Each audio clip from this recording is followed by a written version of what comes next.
తాకట్లో ఉన్న బంగారాన్ని విడిపించి ఆ రోజున మార్కెట్ ధర కట్టి మిగిలిన డబ్బును మీకు అందిస్తుంది కొమ్మూరి గోల్డ్.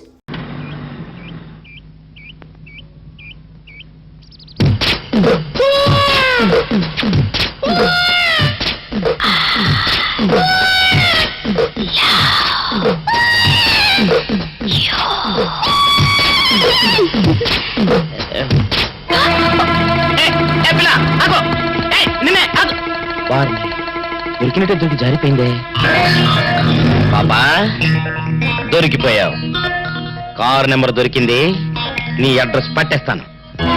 ఏమిటి, వివేక్ ఇష్టం లేదని చెప్పాడా? ఎందుకని?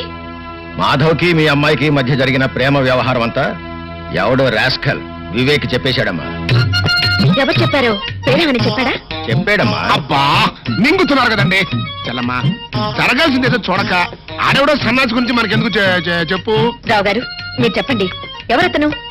దేవుడా దేవుడా, నా పేరు చెప్పండి చూడండి. మాధవ్ చెప్పేటమ్మా. మాధవా? వాడినైతే నరికి పోగులు పెట్టిన పాపలే. అన్నయ్య నువ్వు ఊరుకో. చూడండి రావు గారు, ఇందులో దాచడానికే ఉంది. రాణి మాధవులు ఇద్దరు ప్రేమించుకునేది నిజమే, వాళ్ళ ప్రేమ పెళ్లి దాకా వచ్చింది కూడా నిజమే. కాకపోతే వాళ్ళది దగాకోర్ల కుటుంబం అని తెలుసుకున్నాక రాణి కూడా మాధవ్కు దూరంగా ఉండడం ప్రారంభించింది. ఆయనింటి పిల్ల తనకు కాకుండా పోతుందన్న అక్కస్తో లేనిపోని కల్పించి చెప్పాడా మాధవ్. ఎలాగైనా సరే వివేక్తో మీరే సర్ది చెప్పాలి ప్లీజ్ రావు గారు. నాకు తెలిసినంత వరకు వివేక్ తన జీవితంలో తొలిసారిగా ప్రేమించింది రాణిని. అతడికి నచ్చ చెప్పడం ఒప్పించడం పెద్ద కష్టమైన పనేం కాదు. నేను మాట్లాడుతానుగా. సరే వస్తానమ్మా. మంచిది.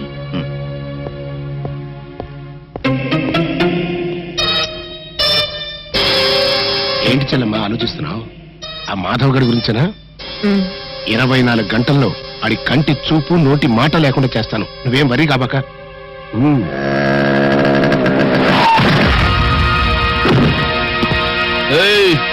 ఏంటే కళ్ళు కనబట్లా? కళ్ళేంట్రా, నీ ఒళ్ళు కూడా క్లియర్ గా కనిపిస్తోంది.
మెత్తగా ఊరుకుంటుంటే నా మీదకు రౌడీల్ని పంపిస్తావా? మనతో పెట్టుకుంటే ఎవరికైనా ఇదే పరిస్థితి. Be careful. ఏంటా లుక్? ఈసారి కొత్త ఎత్తు వేద్దామని ఆలోచిస్తున్నావా? నీకు ఆ ఛాన్స్ ఇవ్వను. నీ కళ్ళ ముందే నీ ఇంట్లో నుంచే నీ కూతుర్ని తీసుకెళ్లి పెళ్లి కాకుండానే కాపురం చేస్తాను. ఏం చేసుకుంటావో చేసుకో. రాణి రాణి రాణి రా వెళ్దాం. ఎక్కడికి? అవును నేను రాను. ఎందుకని? మనసు మార్చుకున్నాను. మార్చుకోవడానికి నీ మనసు ఏమన్నా బట్టల కొట్ట? ఈ చీర బాలేదని ఆ చీర బాలేదని ఇంకో చీర మార్చుకున్నట్టు? నీతో మాట్లాడనవసరం. తల్లిదండ్రులకు దూరమైన ఆడపిల్ల బ్రతికేమిటో రాత్రి స్టార్ట్ టీవీలో ఓ సీరియల్ చూసాక అర్థమైంది. నైట్ అంతా సీరియస్ గా ఆలోచించి ఓ నిర్ణయానికి వచ్చాను. ఆ నిర్ణయాన్ని మాత్రం ఇవాళ జీటీవీని చూసి మార్చుకోవని గ్యారంటీ ఏంటి? మార్చుకోను. ఎందుకంటే ఇవాళ నుంచి నేను టీవీ చూడటం మానేసి మా మమ్మీ చెప్పినట్టుగా వింటాను. That's my daughter. అవును మమ్మీ, ఇవాళ నుంచి నేను నువ్వు చెప్పినట్టే నడుచుకుంటాను. ఏమిటి ఇంకా నిలబడ్డావు? నా కూతురు ఈడ్చి ముఖం మీద కొట్టినట్టు చెప్పినా నీకు అర్థం కాలేదా? నీ కూతురేదో నా కోసం తెగ ఆరాట పడిపోతుంది అనుకుని వచ్చాను గాని దేశంలో అమ్మాయిలు కరువే కాదు. నేను అంటే 1 కోటి మంది అమ్మాయిలు క్యూలో నించుంటారు. నువ్వు మీ అమ్మాయి దుబాయ్ వెళ్ళి ఆ ఆయిల్ బావులో దూకండి. మమ్మీ, నాలో ఈ మార్పు చూసి షాక్ తిన్నావు కదూ? అవును మమ్మీ, నువ్వు చెప్పిందంతా నిజమే. Baby, I'm proud of you. I love you baby. I love you. ఆహా, తల్లి కూతుళ్ళు అనే తెలుగు సినిమా చూసినట్టుగా ఉంది. చెల్లెమా, ఇటు అమ్మాయి మనసు మార్చుకుంది, అటు రావు గారు మాట విని వివేక్ పెళ్లికి ఇష్టపడ్డాడు. ఇంకా ఇంతకంటే ఏం కావాలి చెప్పు. ఇదిగో మళ్ళీ ఆ మాధవ్ గారు రెచ్చిపోయి రాణి వెనకాల పడకముందే వివేక్ కి రాణికి అర్జెంట్ గా రిజిస్టర్ మ్యారేజ్ చేసావనుకో గొడవ వదిలిపోద్ది. రిజిస్టర్ మ్యారేజా? ఏమిటనయ్యా నువ్వనేది? నీకేమైనా మర్చిపోయిందా? ఊళ్ళో వాళ్ళకి తెలియకుండా ఆ అబ్బాయి తల్లిదండ్రులు రాకుండా దీనికి వివేక్ ఒప్పుకుంటాడా? ఎందుకు ఒప్పుకోడు? వాళ్ళంతా వచ్చిన తర్వాత ఆకాశం అంత పందిరి, భూదేవంత మండపం వేసి మళ్ళీ వీళ్ళ పెళ్లి బ్రహ్మాండంగా జరిపిద్దాం. ముందా మాధవ్ గారి బారి నుంచి తప్పించుకోవాలంటే ఇదొక్కటే మార్గం. ఇగో ఇంకేం మాట్లాడకు, ఆ కథ నేను నడిపిస్తాను. అంతేనంటావా? అంతే. సరే. Film Nagar road number 10. ఇదే హౌస్ నెంబర్ 7. అదే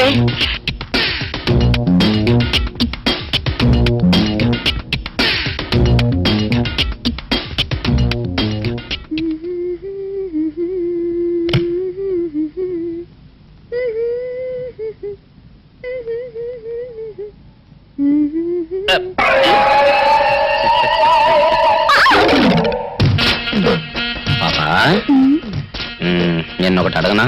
ఏంటది? మరి అడుగు. అదే నువ్వింత అందంగా ఉంటావు కదా, మరి ఎవ్వరు దొరకనట్టు చూస్తూ చూస్తూ ఈ ఫేస్ ని ఎందుకు లవ్ చేసావు చెప్పవా? వద్దులే రాజా, చెప్తే బాగోదు. మరదే పాపా పాపా పాపా పాపా చెప్పా చెప్పా చెప్పా ప్లీజ్. చెప్తాను కానీ నువ్వేమనుకోకూడదు. నేనేమనుకోను. కోపడకూడదు. కోపట్టమా? నిన్న అది జన్మలో జరగదు. మొగుడు అందగాడైతే ఎప్పుడు ఏ ఆడది వల్లో వేసుకుంటుందో, ఎక్కడ ఏ సెకండ్ సెటప్ పెడతాడోనని కట్టుకున్న పెళ్ళం భయపడుతూ చావాలి. అదే నీలాంటి వాడు అనుకో, పగలు చూస్తే రాత్రి కల్లోకొస్తావని ఏ ఆడది నీ మొహం చూడదు కదా. అందుకే నా మొగుడు నాకే సొంతం అనే టైప్ లో ఏరి కోరి నిన్నే లవ్ చేశాను. ఎలా ఉంది నా ఐడియా? అవును డాడ్, మీరు అడుగుతున్నారు కాబట్టి చెప్తున్నాను. నేను ఇక్కడ అమ్మాయిని చూశాను, ఇష్టపడ్డాను, పేరు రాణి. నో నో నో నో, మీరు అవునన్నా కాదన్నా రాణి నా భార్య అవుతుంది. That's all. విన్నావా బాబాయ్, నేను ఇక్కడ రాణిని పెళ్లి చేసుకుంటానంటే అక్కడ ఆయన. నీ సమస్య నాకు అర్థమైంది బాబు. దీనికి ఒక్కటే మార్గం. ఏంటదై? రాణిని నువ్వు వెంటనే రిజిస్టర్ మ్యారేజ్ చేసుకోవడం. Register marriage? అవును బాబు, ముందు కోపం తెచ్చుకున్నా ఎంతైనా కన్న తండ్రి కదా, తర్వాత ఆయన ఒప్పుకుంటాడు. ఐడియా బానే ఉంది కానీ. బాగానే ఉంది కాదు, బ్రహ్మాండంగా ఉంది. ముందు నువ్వు అను. సరే, మీ ఇష్టం.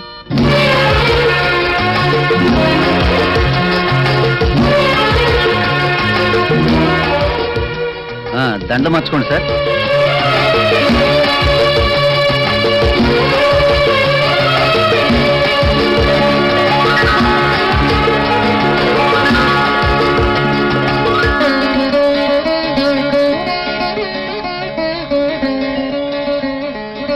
ముందు కుడికాలు లోపల పెట్టరండమ్మా.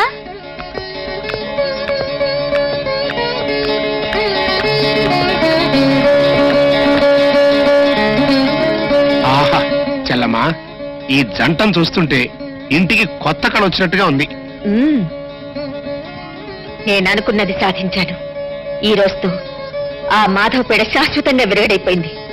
ఇవాళ నాకు చాలా ఆనందంగా ఉంది. మన ఫ్యాక్టరీ వర్కర్స్ కి 1 నెల బోనస్ అనౌన్స్ చేయి. అలాగే.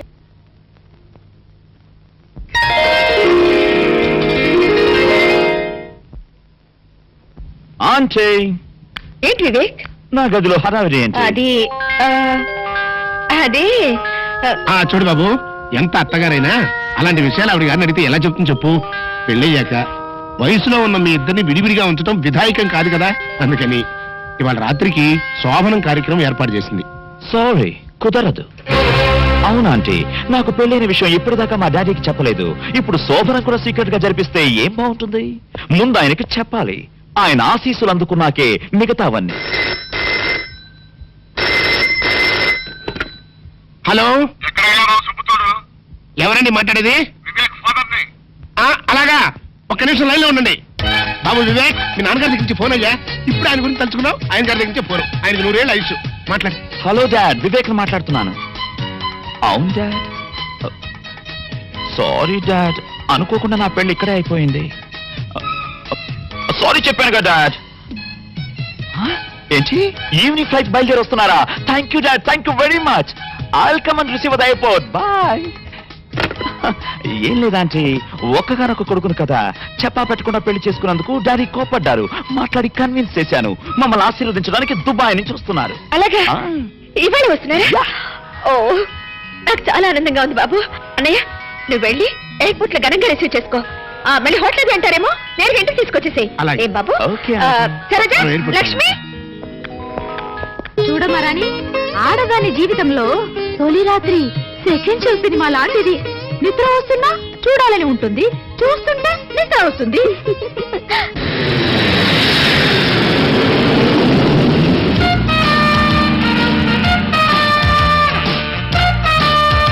రండి సార్, రండి.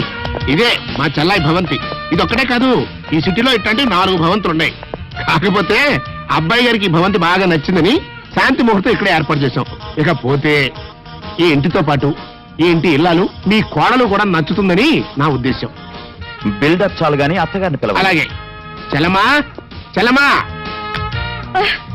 వచ్చేసారా? రండి రండి. ఏమిటన్నయ్యా అలా నుంచోబెట్టి మాట్లాడేస్తున్నావు? కూర్చోమను. కూర్చోండి.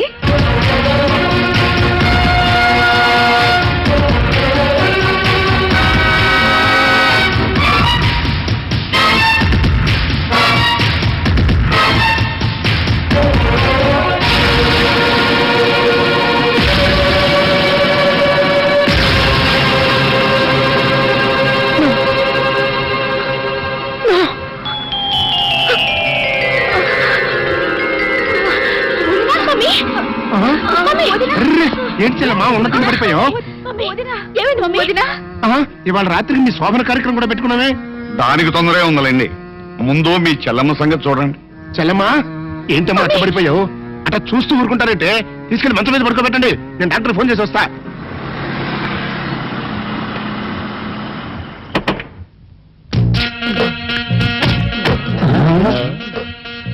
మీరనుకున్నదొక్కటి అయినది ఒక్కటి, బోల్తా కొట్టారు రా. ఏంట్రా సూపులో నీ యప్ప. ఏయ్! ఆ రోజు ఏమన్నావురా? ఈ ఫేస్కి ఏ అమ్మాయి దొరకదా? ఇప్పుడేమంటావురా? రంపరా రంప, దొంగ rascal. Dirty fellows, dirty area, dirty smell.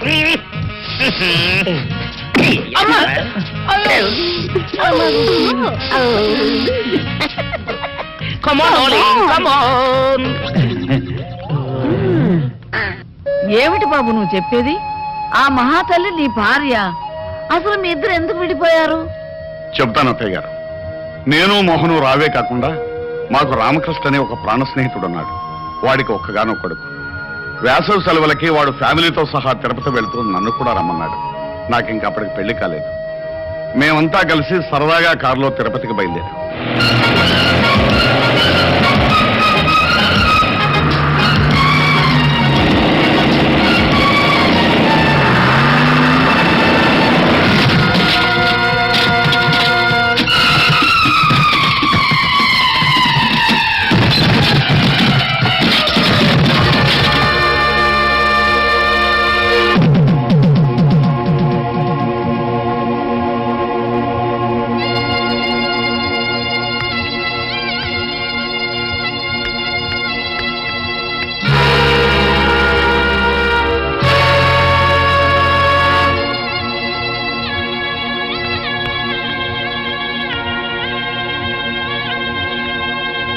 పెళ్ళయిన తర్వాత 1-2 సార్లు ప్రమేలతో విషయం చెప్పాలని ప్రయత్నించాను. కానీ అప్పటికే నా మీద అనుమానం పెంచుకున్న ప్రమేల నాకు వేరే ఆవిడకే సంబంధం ఉందని, ఆ సంబంధం వల్లే ఈ కుర్రాడు పుట్టాడని నాతో గొడవ పడింది.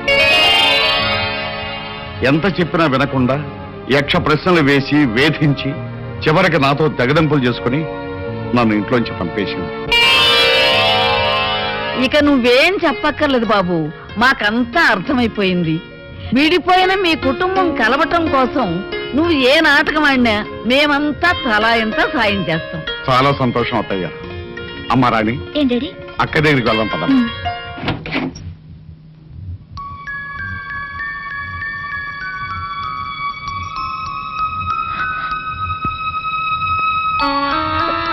అమ్మా మధు, నాన్న ఊరుకోమ్మా, ఊరుకో. ఎలా ఉన్నావమ్మా? అమ్మకి మీకు దూరం అయ్యాననే బాధ తప్ప నాకే దిగులు లేదు నాన్న. పిచ్చి తల్లి, మీకు దూరంగా ఉన్నానే కానీ మీ అమ్మలాగా మిమ్మల్ని దూరం చేసుకోలేదమ్మా. ఇంకెప్పుడు మీ కళ్ళ ముందే ఉంటాగా. రండి నాన్న. మధు, మీ అల్లుడు గారు నాన్న.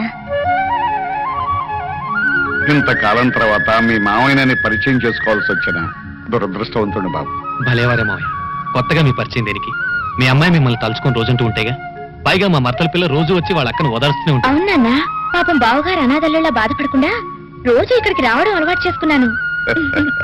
చిన్నపిల్లవైనా నీ పెద్ద మనసుకి గర్వపడుతున్నానమ్మా. అంతకన్నా గర్వపడే విషయం మరొకటి ఉంది మావయ్య. మీ పెద్దమ్మాయి నన్ను తండ్రిగాను, మిమ్మల్ని తాతగాను ప్రమోట్ చేసింది. చాలా సంతోషం అమ్మా. నీకు పసుపు కుంకాలు ఇవ్వలేకపోయినా నువ్వు నన్ను తాతం చేస్తున్నావు. మీ ఆశీర్వాదం ఉంటే నాకు అంతే చాలు నాన్న. ఏ జన్మలో ఏ పాపం చేసుకున్నాము, మన కుటుంబంలో అందరూ ఒకరికొకరు కాకుండా అయిపోయాం. నేను అనుకున్నదంతా జరిగి మళ్ళీ మనందరం ఒకటయ్యే రోజు కోసం ఎదురు చూద్దాం.